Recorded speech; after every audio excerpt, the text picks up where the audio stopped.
And I'm going to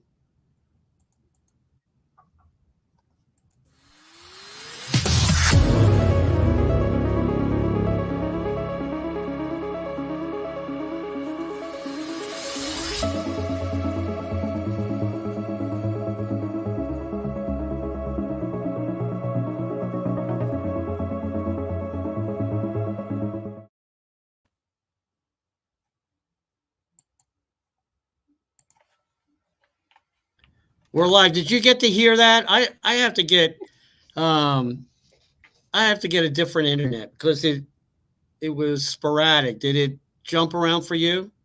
Nope, it was perfectly fine. Well, then it must be here. But anything. Mhm. Anyway, I'm streaming this to Destination Training and also YouTube. I get all these people on YouTube. You gotta post. You gotta post.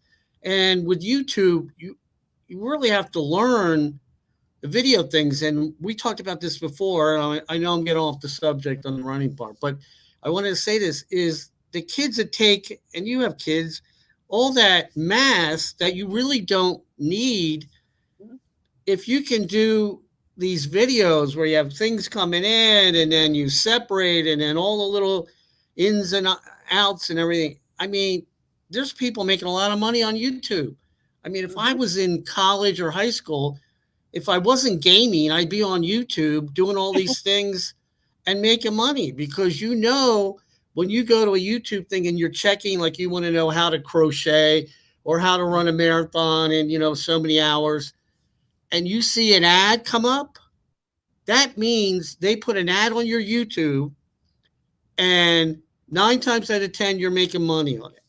But you have to have a lot of subscribers. Now, with YouTube, all the things I do here, I post it on YouTube and I'll put a thumbnail. I know how to do all that. But some of the crazy stuff where they take another camera angle, this, I haven't done that yet. But I bet you kids, especially your girls, their age, it probably just rolls off their back on how to do all this stuff. Mhm. It I does. know they're a lot better with technology than their mother is. Absolutely. I had to do Zooms. My college classes started back today, and we had a first meeting for my online sessions via Zoom. And technology is great when it works, but it did not work today. So we Whose had a fault computer was that? crash. Was that operator problem or Zoom? It was a Wi Fi problem at the college, so I cannot be blamed for the failure Oh, today. Lost the Wi Fi at CF. okay. All right. Well, the segue here, we'll walk before you run. Now, I'm up here, North Georgia. It was 27 degrees this morning. And if I got on, well, you know this. Well, not so much because you're in Florida, but if I got on the bike, my trek, and went down the road, down the hills at 28, 30 miles an hour, I'd freeze my digits off. Okay, Mhm. so what do I say? I say, I'm not going to ride. So what do I do instead of? I can go out and walk. Walking is not a problem. You bundle up and everything, walk a couple miles, 3 miles, and I put together a thing where you walk 10 days in a row, 1 mile, 2 miles, and you keep track of it with Strava. Now, you probably don't know this, but I did CrossFit a couple years ago, and then the guy went out of business. But there was a lady there, 84 years old, a little thing. And we would do these segments where we would walk. This lady would beat the heck out of me. I mean, I could not keep up with her. And then I found out she walked 3 miles every day. She was like a freaking speed walker.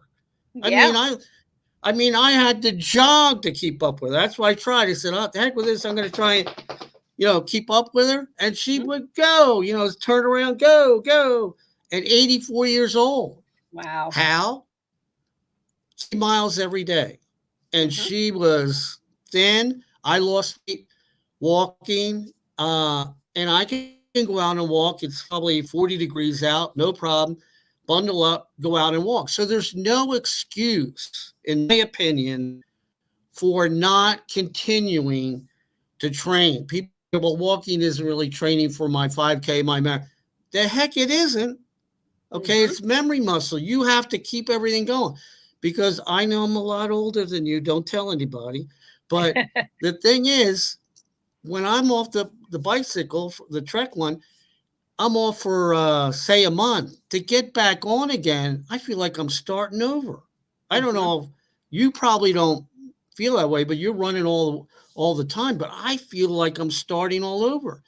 Now, to get ready for a particular event like a century, I would go out 10 days, not kill myself, but get my muscles in shape where they constantly had that memory of me, with the cadence and so forth, and they got used to it. Coming up on the 10th day, boom. I mean, I was like moving. And I really, believe in that.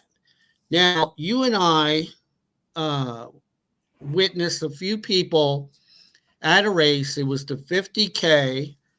And as well as I do, they started at excuse me 7 o'clock, and at 4 p.m. in the afternoon they weren't back, and I know they turned around halfway. Now you saw them. I'd like you to explain what you saw in terms of, I think, that little segment that we had. How long did it take them to do 5 miles? You're on. So there was a segment at the beginning of the race. There was a starting place where everyone started, and the people doing the longest distances, the 50K and the marathon, went out. It was kind of like a T shape, made a left, and came back for a total of 5 miles, and then proceeded out the same course as the half marathon, 15K, 10K, and 5K. So 5 different distances running at the same time. I did the 15K, and there was a turnaround for the 5K, a little over 1.5 miles in. There was a turnaround for the 10K. And then, unfortunately, we believe a cyclist. Oh, I knew you were going to bring this up. They removed the round for the 15K. So the 15K people went, actually, I went 10 miles. But I went out. We started very close to the time that the marathon and 50K people started, within 10 minutes of them. So they were doing their extra 5 miles. We were going out the other course to the right-hand side. And then I was coming back, and my race to do the 10 miles took me about an hour and 45 minutes. It was quite warm that day, but about 1:45. And when I got back to the turnaround for the 5K, so this would have put them at 6.5 miles at that point. They were just hitting that turnaround for the 5K, and they still had to go all the way out past the 10K, past the missing 15K, turn around, past the half marathon, past the marathon, and come back in. So I made it back to the start, I would say about 9:45, maybe before 10 o'clock. And like I said, they had just passed the turnaround point for the 5K. So they had a long ways left to go, just maintaining a very conversational pace as they were walking. And that kind of brought up the question about race cutoff times. This race is very generous in terms of cutoff times. I think one of the good things about having longer distances than you're actually doing, so if you're doing a half marathon or 15K, and you know that people are out there running the full marathon, that gives you a little bit more flexibility and padding in terms of time. You know, when you get back there, there's going to be all the post-race food still, the awards still, because people are still out on the full marathon course. Some years back, Space Coast, I did the 5-year Big Bang series for Space Coast, and they run concurrently the half marathon and the full marathon. So at some points you kind of merge together with the marathon people, and it's just reassuring to know that there are going to be people out there, many people out there, when you finish. But when you're doing the longest distances, the literal longest distance, and it was a very small pool of runners, you have to take into consideration the volunteers, the people at the finish line that have to wait for those people to come back. So I had suggested possibly putting a time limit in place for the longest distances, the marathon and the 50K. So making the half marathon walker friendly if anyone chooses to walk it. And typically people that do walk it are the speed walkers that Craig had mentioned. But just putting some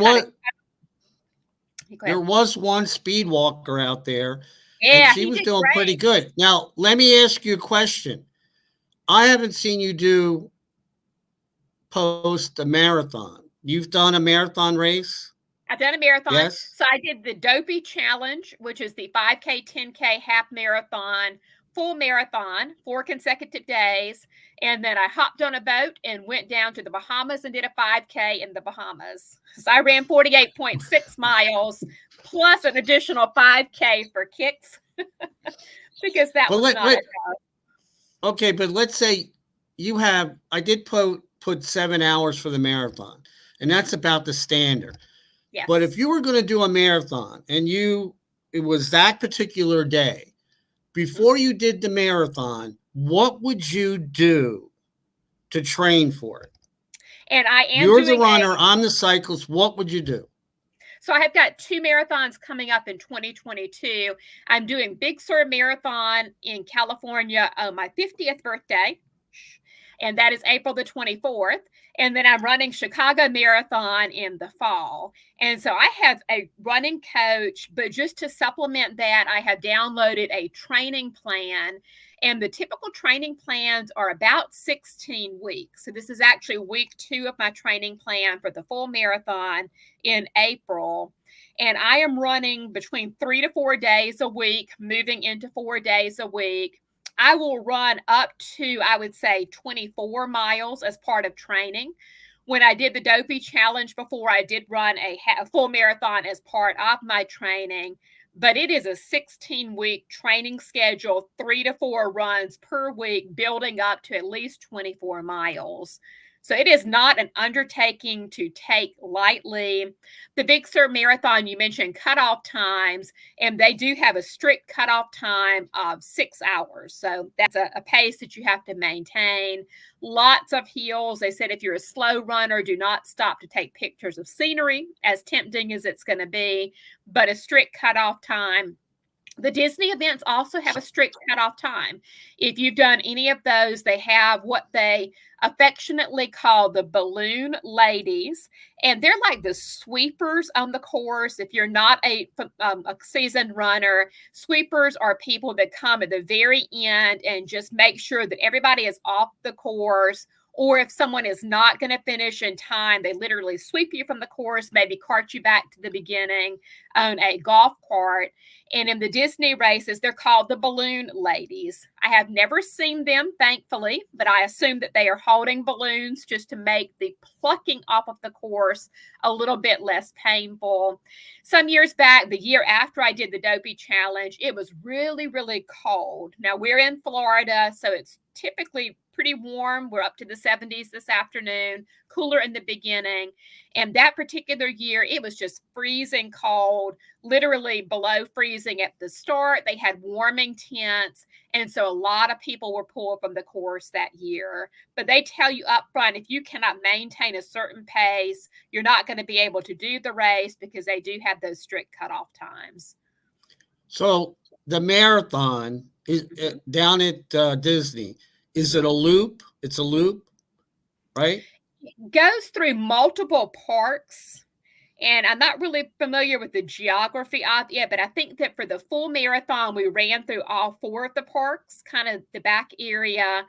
But some people were disappointed because a lot was on the road. So the road out front of Disney, not so much the parks. I did do the Princess Half Marathon. It was called the Glass Slipper Challenge. Half marathon was a 10K the day before. And as part of that, I did a coast to coast challenge. So I went out to California and ran the Disney Marathon there. Disney Half Marathon there. And that was a lot more scenic, I would say. We spent a lot more time in the park for that one. And all of the people came out, the characters came out to greet us. So if you ever do a Disney race, the one in California is really good. Even better, I would say, perhaps than the one here in Florida. So if you do a marathon and you're like 10 or 12 miles into it, Mhm. and you're at the cutoff and they pick you up Mhm. at $399, you should figure out how much you lost in And the last 10 miles. And then some people will take the medal even if they don't complete the race. There are some races that were canceled halfway through due to inclement weather. There are some races that have been shortened and they have bussed the participants back to the start line or to the finish line. Some of them take the medal, some of them don't, because technically they did not complete the race. So that's kind of a personal decision. I have heard of people that were plucked from the course. They came back, rested a bit. Later that night, they went out and ran the remaining miles, and then they felt like they officially earned their medal. Well, it's expensive, and It's there are a expensive. lot of people that do it, and Disney must be making a fortune. But what I want to steer over to is we were talking about race coming up April 10th at Hawthorne, and that particular one is a marathon and half marathon is U.S. Track and field certified. Mm-hmm. So, but the difference is the way it was certified is they measured from the start and went out, I think it's 3.27 miles. And you, for the marathon, you have to go do 4 laps. So that's 8 segments times the three. That's the marathon. Now, some people say, well, I'm saying this ain't seen me and all that kind of stuff. But there are positive things. One, it's easier to service with the water and so forth. You put 13.1 miles, say, on the Withlacoochee, and you get out there, and we talked about this, you're going to feel like you're the only person out there. And I'm on a bike, and I'm kind of like looking around and like, for dogs and other stuff. Huh? There's not much around there. Now, at the Suncoast, there's plenty of stuff, but on the Withlacoochee, if you put that particular route 3.27 times the 8 segments, some people could say, well, it's not so up, but there's a lot of races, and that where they do loops like 8, 10 loops, 12 loops, that kind of thing, and relays, and they're popular. So I'm thinking that this particular one, and I actually know at the Hawthorne, is a lot easier to maintain. It's better for families that want to watch you because in the marathon, if they're back at the start, they get to see you, so many times, Mm-hmm. 8 times basically. Mm-hmm. So they get to see you, but the Suncoast, you got to drive your butt all the way down out to Route 50 or 52 to see anybody. Mm-hmm. So I kind of like that idea. We're doing it at Hawthorne. It's really, really flat there. And as a matter of fact, I think you should do the marathon. I think we Mm-hmm. should have you do the marathon, and then we can discuss this. I'll take pictures of you on the marathon, and we can discuss how you did with this. And I know for a fact that you don't leave any information out, so you'll tell us I will tell. where the cramps were, when you were sweating the most. I think Uh-huh.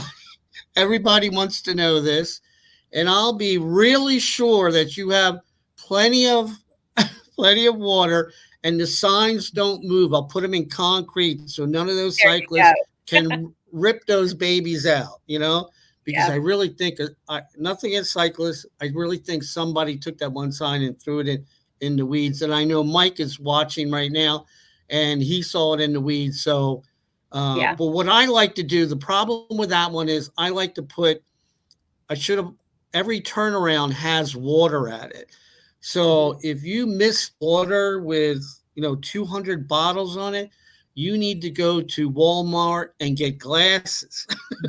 Or you shouldn't be running on the course, even if you go off the course, you're not going to get, there's no problem. Some courses they have a steep, edge to it, Yes. uh, but it, I don't know. A lot of people are doing these loops. I mean, there's one in Ocala. Correct me if I'm wrong, but they do this. Is it called the Savage? Well, Savage the in one Ocala? coming up this weekend, the Awesome Sauce Events is actually one on Saturday of this week, and it's out at our Baseline Trail. And we have I believe it's certified loop for the 5K out there. Instead of doing that, they do about a 1.5 mile loop. And so you repeat that over and over. And I'm pretty sure that they're offering a 50K, if not a 50-mile option for that one. You're kidding me. Yeah, exactly. And what you do for the honor system is you do a rubber band. And so every time you do a loop, you get a rubber band for your wrist just to keep track, because it's kind of hard to keep track. And then when you begin your final loop, you turn your rubber bands in and then report back to the race director when you're finished. There's no timing chip on the bib for that when it's not a competitive race, but just running the distance, repeat loops on that one. So here's how I look at that. And I'm not putting it down or anything. Actually, there's a plus there. It doesn't cost a lot of money from what I understand. Is that okay? Correct. So if you want to test your mettle and say, I want to see how I'm doing, you could go out there and do that. You could stop anytime. It's not real expensive like a marathon is. Run with your friends and include your training in with that race. Does that sound? I mean, and then that way you're not running by yourself. Yeah, you paid a few bucks and so forth, but you have friends. You see somebody that's out in front of you want to keep up with them like I do. I'm like the old guy who thinks like the 30-year-old when I have a cyclist goes by me and I'm like, I can keep up with you, dude. And then I sprint out and I draft them on the back end, that kind of thing. It's all about ego, So even with running, I'm sure you've seen people in front of you that you want to stay with them. Correct me if I'm wrong. Sure. And have them pace you, and maybe they push you a little bit more, but that can be a training run, that particular race, and you feel good. You had a lot of people out there. I think it's a great idea. Yep. And there are several races that I do view as training runs with a t-shirt, medal, and a banana at the end. Yeah. So if it's a really big race and you're not going to place in it, just kind of take it easy and incorporate it into your training. Or in that case, since they don't offer the awards, it's great because you don't feel that competitive spirit, and then you can kind of take it at your own pace. Now, I've talked a little bit on one about walking, and I bought an expensive prop to show in my walking thing. Let me bring it on. There it is. Okay. There you go. Very, very expensive prop. And you can see either this is an old one, I need a new one, or you can see where I press down to get up the hills. Now, what that does for me is it exercises my foot because sometimes it tightens up and so forth. But I go right out here and walk. We have a few hills and everything, but there's one hill behind us. We're kind of on a hill. It is so steep. It's like almost a half a mile up. I mean, it's going. It used to, I had to stop 3 times a long time ago to get up that hill. When I started walking, all right, on a continual basis, I said, I'm going to try this. I started and I got up the whole hill without stopping, and I felt good about it. So the premise here is you have to walk, you have to train, and those little incremental, sections there that you see is, something that can be positive, so you keep on going. And I'm sure you've had a couple. I've known we've all had a few that we didn't like, falling off the bike, and I know you had a bad accident once, but you get back up there and keep going. But I like the walking deal. It helped me out a lot. Someone my age, 52. No, I'm joking. I'm joking. I'll be 70 in June. Okay, don't you dare tell anybody. But anyway, no. For me, it works out great because I can't get on the bike up here. Either it's raining or it's so darn cold. I mean, I have the long pants attire, and I have the ones that go over the boots that go over my shoes, and it, at 30 degrees, it still does not help. So, Yeah. But anyway, I wanted to tell everybody that I put this on a podcast, and we have Weekend Warriors right there. We put it on the podcast. By the way, we have a lot of viewers. It's picking up on the podcast. Guess where the strongest or the viewers are coming from, the largest percentage. You'll never know. You'll never guess. I'll tell you. India. Yes, India. India. And wow. And then I checked where it gives you on Anchor what city and everything. And the city is called Marrakesh, something like that. And here, it's a very not uppity, I shouldn't say that, but upper middle class city and everything. So, they're everybody's, in tune to exercising and so forth. As a matter of fact, do you watch Chopped? Yes. You don't watch Chopped? I do. There's an Indian lady on there, very pretty, Miyata, so I forget her name. I should remember. She did walking and lost like 50 pounds, and she would calculate it on her phone with the steps and everything. And she lost a lot of weight, not running, but walking. So yes. Anyway, the proof is there. So we're going to say sayonara here. It was great talking to you as always. You don't miss a beat. I just want to tell everybody that you don't have a script in front of you. I don't know where this comes from, but it's like, ba-boom, ba-boom, bada bing, bada boom. Me, I get a little like stutter, but anyway. So anyway, Sarah, I will see you everybody else. And I will post this all over the place until they throw me off. All right. Sounds good. See you next week. Okay. I'll see